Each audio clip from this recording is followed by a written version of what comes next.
aujourd'hui, ça va être une suite, un complément au prêche du dimanche dernier,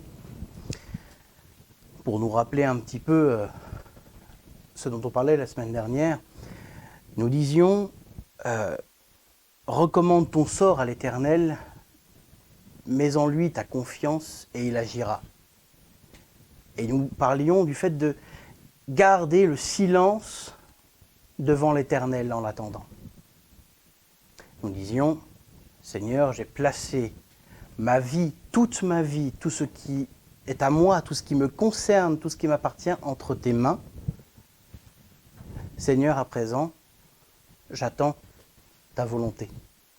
J'attends ce que tu veux œuvrer en moi, chez moi, pour ta gloire, par ta grâce, pour ta gloire. Seigneur, je ne veux plus mes attentes, je ne veux plus mes objectifs, mes envies, je veux tes envies. Je veux ta volonté, je veux tes œuvres. Et nous disions qu'il était important de remettre entre les mains du Seigneur tout ce qui était légitime comme illégitime. Seigneur, les attentes qui sont futiles et qui sont attachées ici-bas sur terre, c'est comme l'herbe qui fane, c'est comme les fleurs qui fanent, c'est éphémère, ça passe, ça s'en va.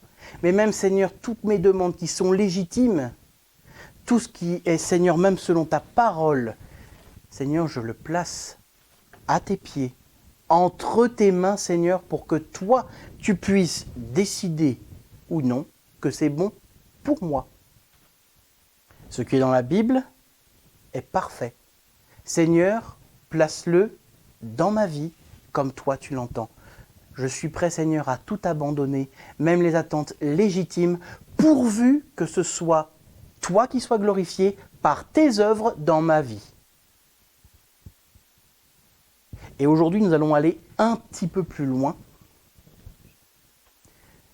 se rendre compte que oui, bien entendu, que le Seigneur fasse ses œuvres, que le Seigneur dirige toutes choses,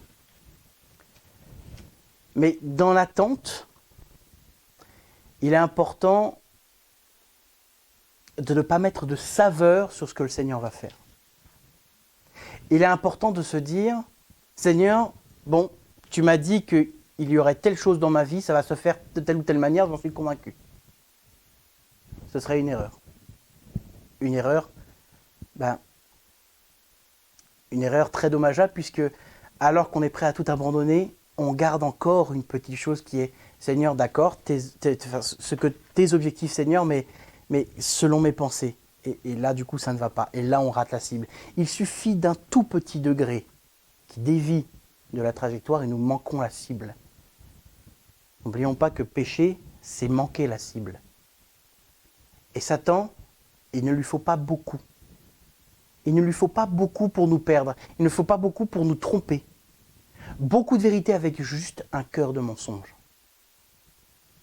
Un détail qui est, Seigneur, je meurs à moi-même, mais ce petit détail-là, je le garde parce que j'ai vraiment envie que ça se passe comme moi je l'attends. Et il suffit de ça pour nous faire dévier. Alors, on va avoir un peu la sensation que je vais beaucoup me répéter par rapport à la semaine dernière, mais comprenez bien cette nuance-là. Oui, Seigneur, tes œuvres, tes attentes, tes objectifs, mais comme toi tu l'entends. Je grossis beaucoup le trait là-dessus car il est si facile de se laisser tromper. Et nos pensées, qui sont facilement perturbables par l'ennemi, si on ne les soumet pas à la volonté du Seigneur Jésus-Christ, alors il suffit juste d'une pensée, une toute petite inquiétude, un tout petit agacement, il suffit juste d'une étincelle pour raviver notre chair. Il ne suffit pas de grand-chose. Dans Ésaïe, au chapitre 55,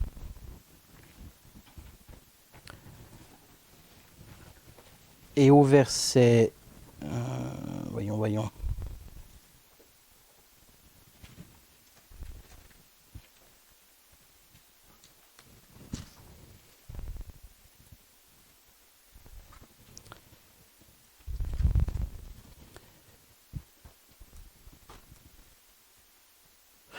partir du verset 6, nous commencerons à lire. Ésaïe chapitre 55 et au verset 6. Cherchez le Seigneur pendant qu'il se laisse trouver. Invoquez-le pendant qu'il est proche. Que le méchant abandonne sa voie et l'homme malfaisant ses pensées. Qu'il revienne au Seigneur, qui aura compassion de lui, à notre Dieu, qui pardonne abondamment. Car mes pensées ne sont pas vos pensées, vos voix ne sont pas mes voix. Déclaration du Seigneur. Autant le ciel est élevé au-dessus de la terre, autant mes voix sont élevées au-dessus de vos voix et mes pensées au-dessus de vos pensées. Ce passage me semble être assez clair et limpide. Vous êtes dans l'épreuve, vous recevez dans votre vie quelque chose qui vous perturbe. Une agression, une inquiétude, un proche qui souffre, ou même vous-même. Je suis certain que chacun dans sa vie personnelle peut mettre quelque chose sur ça. Quelque chose qui a beaucoup perturbé, quelque chose qui inquiète. Satan nous prend vraiment beaucoup par la peur. Par la colère, oui, bien sûr. Par le doute, par le mensonge, mais beaucoup par la peur. L'inquiétude nous fait perdre pied. À titre personnel, il y a beaucoup de choses qui peuvent m'inquiéter. Énormément de choses. Dans ma vie personnelle, comme ce que je peux constater dans le monde. Énormément de choses. Et pas plus tard qu'hier, quelque chose m'inquiétait très fortement. J'étais très inquiet. Alors ce que j'ai fait, c'est que j'ai dit, Seigneur, ça m'inquiète, je remets ce qui m'arrive là entre tes mains, Seigneur, parce que je ne peux rien y faire. Je ne peux rien y faire. Vous me direz, très bonne position, c'est bien Edwin, tu vis ce que tu prêches. Très bien. Ah oui, mais Seigneur, pourquoi est-ce que je suis inquiet alors? Pourquoi mon inquiétude ne me quitte pas?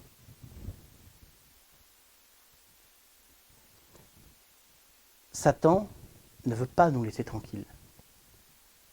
Et le Seigneur permet, dans une certaine limite, à ce qu'il ne nous laisse pas tranquilles. Ça peut paraître étrange. Seigneur, je t'ai confié le problème qu'il y a dans ma vie, je t'ai confié ce qui m'inquiétait, ma peur, ma colère, mon angoisse, mon doute, mon incrédulité, je t'ai tout confié, Seigneur. Tout ce qui me perturbe, je te l'ai confié. Pourquoi c'est toujours présent dans ma vie? Là, la question qu'on peut se poser, c'est que, est-ce que, malgré tes sentiments, tu me fais confiance? Est-ce par ta propre foi que tu as confiance en moi, ta foi humaine et faillible, ou est-ce par ma foi que j'ai envers le Père que tu as foi en moi? Est-ce que tu es comme ce geôlier qui voit toutes les cellules ouvertes après le tremblement de terre et qui se dit tous les prisonniers se sont échappés? Vous m'excuserez, j'ai oublié le passage précis où ça se trouve dans la parole. Et l'apôtre dit, non, ne te tue pas. Il n'y a aucun prisonnier qui s'est enfui. Est-ce que je fais confiance à mes yeux, à mes sentiments et à mes sens, dire toutes les portes des cellules sont ouvertes, les prisonniers se sont échappés forcément, donc il faut que je me tue parce que de toute façon je vais mourir torturé par mon maître. C'est une faute trop grave, je ne peux que mettre fin à mes jours, c'est terminé, c'est une fatalité. Ou est-ce que je fais confiance au Seigneur qui dit non, ne t'inquiète pas. Oui, les cellules sont toutes ouvertes. Aucun prisonnier ne s'est échappé. Oui, tu as de l'inquiétude. Oui, ce qui t'arrive est réel. Il y a réellement un problème. Ici-bas sur Terre. Mais est-ce que tu crois que j'ai tout accompli? Est-ce que tu crois au fait que j'ai permis? Mais que si j'ai permis quelque chose qui est te perturber, je suis là, moi, pour te maintenir sur tes pieds. Est-ce que tu y crois? Alors, j'ai répondu oui, j'y crois, Seigneur. Oui, je crois au fait que tu as tout sous ta garde. Et là, là quelque chose qui m'a saisi hier et qui a renforcé mon inquiétude, c'est oui mais Seigneur, il y a ce détail-là, il ne peut y avoir que ça, il peut y avoir que des mauvaises conséquences au problème qu'il y a là. Je ne peux pas vous donner de détails. Mais il y a quelque chose, ça demeure, Seigneur, dans la logique, et par même mon expérience passée, ce qui se passe là maintenant ne peut aboutir que sur quelque chose d'encore plus délétère, d'encore plus complexe, d'encore plus douloureux. Mais Seigneur, je n'ai pas de solution. Seigneur, j'ai besoin que tu fasses ceci précisément pour que, du coup, on y échappe à ce qui arrive. Vous voyez ce que je veux dire? Mes pensées me disent qu'il va y avoir un problème dont je n'ai pas confiance dans le fait que le Seigneur peut éviter ce problème-là. Et ce n'est plus donc ma foi envers le Christ qui parle, mais bien mon incrédulité. C'est bien mon manque de foi. Parce que j'analyse avec mes pensées folles qu'un événement va aboutir sur telle ou telle chose, alors que le Seigneur qui a créé l'univers, qui m'a créé moi, qui, comment le dire, parce que les mots sont tellement faibles pour dire ça, mais qui a fait comme un espace en lui-même pour pouvoir nous créer nous, ne serait pas capable de régler mon tout petit problème. Lui qui est ressuscité, lui qui a payé le prix de la rébellion de l'humanité, lui qui a souffert toutes les souffrances, je n'ai pas confiance en lui. C'était ma position hier, j'avais pas confiance. J'avais peur. Donc je dis, mais Seigneur, va y avoir ça, va y avoir ça. Il dit, Seigneur, dis-moi comment est-ce que je peux faire pour pouvoir régler ce problème-là. La réponse a été très perturbante. La réponse était rien. Ne fais rien. Tu m'as confié cette chose, je te demande de ne rien faire. Mais Seigneur, il n'y a que moi qui peux faire quelque chose, il n'y a que moi qui suis présent. Non. Non, le Seigneur, il est là. Il n'a pas besoin de moi. Il n'a pas besoin de moi. Il m'utilise dans la vie de tous les jours par sa grâce, mais il n'a pas besoin de moi. Il n'a pas besoin des humains, il n'a pas besoin de l'humanité pour le servir.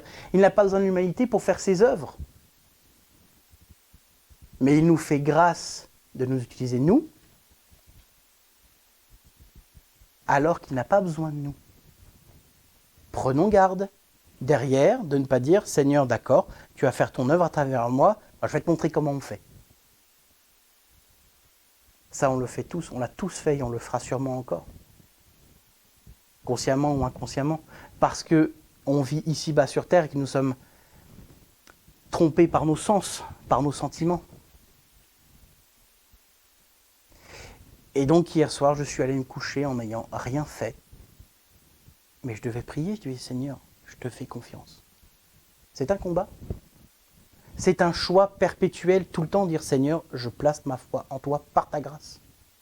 Par ta grâce, Seigneur, je ne fais rien là, maintenant, parce que tu me l'as demandé.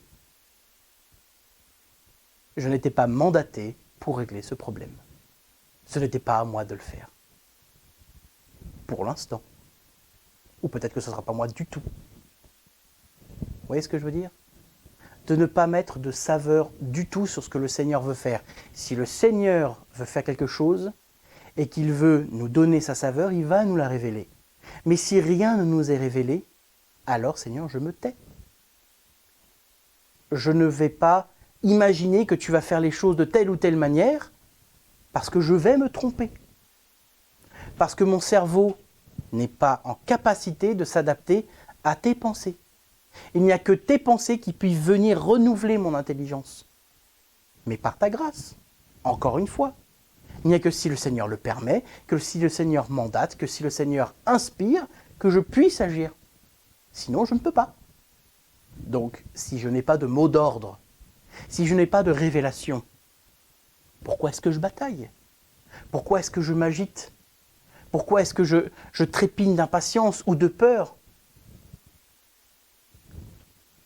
Pourquoi est-ce que je suis comme ces apôtres dans la barque qui regardent Jésus dormir et qui ne comprend pas? Il dit, Seigneur, si tu ne fais rien pour l'instant, alors du coup, je ne fais rien. Je vais dormir avec toi, Seigneur. Je te fais confiance. Oui, mais la logique veut, on est en plein dans une tempête, dans une toute petite esquif, on va couler. Mais non, non. Oui, tous les sens humains te l'indiquent. Oui, ton intelligence humaine t'indique c'est vrai. Parce que c'est déjà arrivé par le passé. Une toute petite barque, elle coule dans une tempête. Mais j'ai placé ma vie entre les mains du Seigneur. Et quand bien même, allons encore un peu plus loin, quand bien même le bateau devrait couler, quand bien même le Seigneur permettrait qu'effectivement la situation que j'avais peur qu'elle devienne délétère, devienne délétère réellement. J'ai bien tout placé selon le cœur de Dieu, entre ses mains. Donc, s'il a permis que ça devienne plus délétère encore, je ne dois pas me rebeller contre ses décisions. Il dit, Seigneur, tu as permis. Je ne comprends pas pourquoi. Mais là encore, Seigneur, je ne vais pas mettre de saveur sur ce que tu as décidé là parce que je ne le comprends pas. Je ne vais pas essayer de deviner tes actions. Seigneur, tu as permis, je ne sais pas quoi faire. Je me tiens prêt si tu le souhaites, Seigneur. Si tu me mandates, et si tu ne me mandates pas, Seigneur, alors que peu importe ton œuvre se fasse, que ceux que tu as mandatés viennent dans cette situation pour pouvoir la régler. Mais selon ton esprit et selon ta volonté uniquement. Je ne veux pas mettre de saveur sur ce que le Seigneur veut faire tant que ce n'est pas le Seigneur qui m'a donné cette saveur-là. Si le Seigneur ne m'a rien révélé, alors je ne fais rien. Je ne bouge pas. Et je lui fais confiance. Comment? Parce que je suis costaud? Non, on l'a bien vu. Hier, j'étais tout panique à la maison.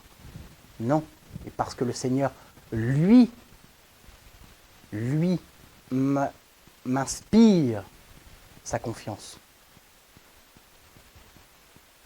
Mais c'est à moi de prendre cette décision-là, encore une fois. Ça fait un petit peu, oui, on reste passif et puis du coup, on n'a rien à faire, quoi.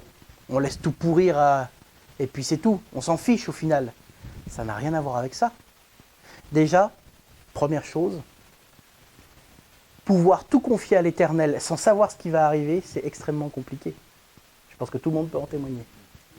C'est extrêmement compliqué. Imaginez que vous ayez un proche qui est en danger, vous ne pouvez rien faire, rien du tout. Et vous voulez agir, vous voulez appeler de l'aide, vous voulez appeler un tel et un tel pour pouvoir régler la situation, pour venir en secours à ce proche. Vous ne pouvez rien faire du tout. Et là, la seule chose que vous pouvez faire, c'est « Seigneur, règle la situation, je ne peux rien faire ». Mais là encore, on aimerait que le Seigneur nous dise comment est-ce qu'il va faire pour sauver notre proche. Comment est-ce qu'il va faire pour pouvoir le sauver et régler cette situation? Et le Seigneur ne dit pas et ne nous révèle pas. Alors, il peut le révéler, bien sûr, s'il nous mandate, bien entendu. Mais si nous ne sommes pas mandatés, si ce n'est pas à nous d'agir, il ne va rien nous le dire. C'est pas à nous de faire. Alors on dit, mais Seigneur, ce serait beaucoup plus simple si tu me disais ce que tu veux faire, comme ça au moins, j'aurais pas de surprise. Et puis voilà, mais non, pourquoi? Parce qu'on va vouloir agir. On va dire, Seigneur, c'est ça que tu veux faire? Bouge pas, Seigneur, je vais le faire. Alors, j'aurais tendance à dire, je sais qu'à une époque, j'aurais répondu, non, non, je sais bien que le Seigneur fera mieux que moi, donc je ferai rien. Ah non. Par le passé, et encore je pense, je sais très très très bien que je vais vouloir agir à la place du Seigneur. Pourquoi? Pas simplement parce que je suis faillible. Et que le Seigneur ne nous met pas entre nos mains des perles alors que nous sommes un pourceau. Dans la parole, il y a marqué « Ne donnez pas vos perles à des pourceaux ». Donc en gros, ne confiez pas quelque chose de sacré à quelqu'un qui ne se rend pas compte que c'est sacré. Le Seigneur, il ne va pas me confier ses perles si moi je ne me rends pas compte que son action et son œuvre est sacrée. Hey, ne donnez pas vos perles à vos pourceaux, ça fait un petit peu, oui, vous êtes au-dessus, mais non, je suis un pourceau.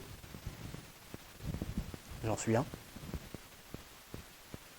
Donc le Seigneur ne va pas me donner ses perles.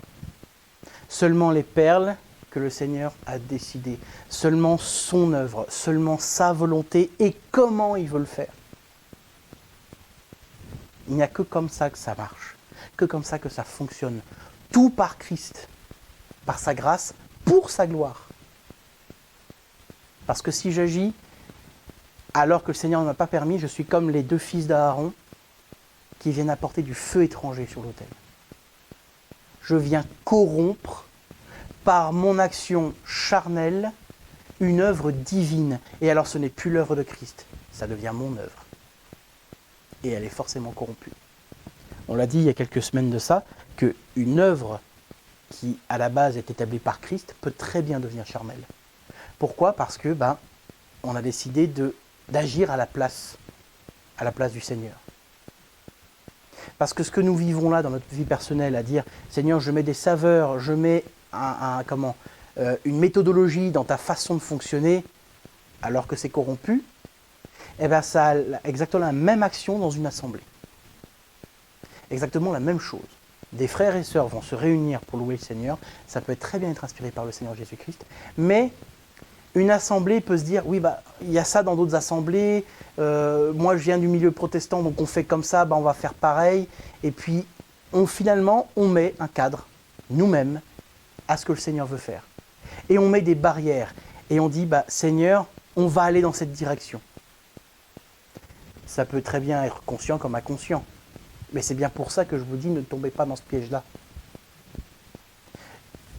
N'ayez pas d'a priori sur ce que le Seigneur veut faire, dans votre vie personnelle, comme dans la vie de l'Assemblée.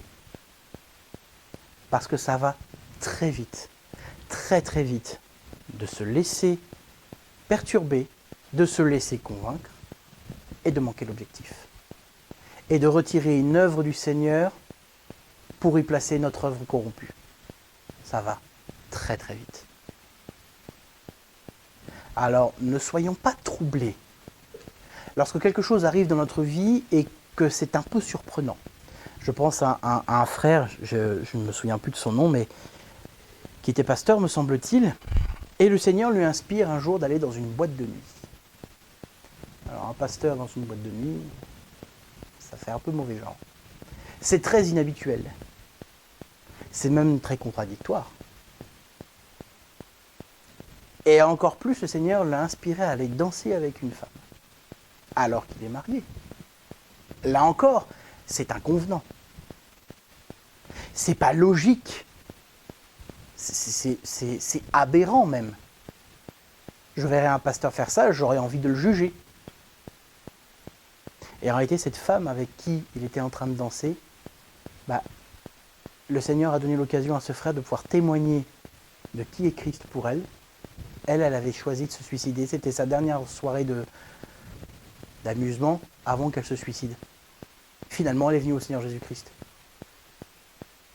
Alors, rassurez-vous, je ne suis pas sûr que le Seigneur vous envoie toujours dans les boîtes de nuit ou dans les salles de shoot ou je ne sais pas quoi.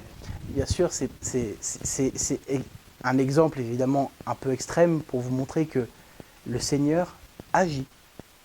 Et ça peut être absolument perturbant, ça peut être étonnant, surprenant, incompréhensible même, mais le Seigneur l'a dit, autant le ciel est élevé au-dessus de la terre que mes pensées sont aussi élevées au-dessus des vôtres. Aucune logique humaine ne peut arriver à élucider le mystère du Seigneur Jésus-Christ. Aucun esprit humain ne peut y arriver. C'est pour ça aussi que les scientifiques essaient de prouver que Dieu n'existe pas. Je leur souhaite bon courage. C'était un petit acte gratuit, pardon. Je ne veux pas mettre de saveur sur ce que le Seigneur Jésus-Christ va faire parce que je vais me tromper. Ça, c'est une vérité. Par contre, le Seigneur me donne une parole, me donne une pensée. Je la reçois dans mon cœur. Je dis, Seigneur, je l'ai reçu. J'ai reçu ça pour ma vie personnelle, peut-être que ça peut être pour quelqu'un d'autre. Seigneur, même ce que j'ai reçu là, je veux que ce soit toi qui décides ce que je vais en faire. J'ai reçu une parole, une pensée, je peux la porter le dimanche. Le Seigneur ne permet pas. Très bien, Seigneur. Je me tais, tu ne m'as pas permis. Mais si le Seigneur m'ouvre les portes et permet que je le fasse, gloire à ton nom, Seigneur. Encore une fois. Quoi qu'il arrive, gloire à ton nom. Mais Seigneur, je m'attends à tout et à rien. C'est-à-dire que je m'attends à rien faire et je m'attends à devoir tout faire si toi tu l'as décidé. Si toi tu l'as décidé. Je dis Seigneur, il y a ça qui m'agace un petit peu. J'ai envie de le régler à ma manière. Moi, je sais comment je réglerai les choses, je ne suis pas tellement sûr que ce soit biblique. Donc Seigneur Dieu, je te confie cet événement, je te confie ce problème-là, je te confie ce qui m'agace, je te confie même mon agacement, parce que mon agacement est mort sur la croix. Ma peur est morte sur la croix. Mon inquiétude est morte sur la croix. Ma rébellion est morte sur la croix. Et Seigneur, maintenant que je t'ai tout confié, je veux agir ou ne pas agir selon ta volonté. Selon ta volonté, par ton amour, par ta grâce et pour ta gloire. Que le nom du Seigneur soit loué.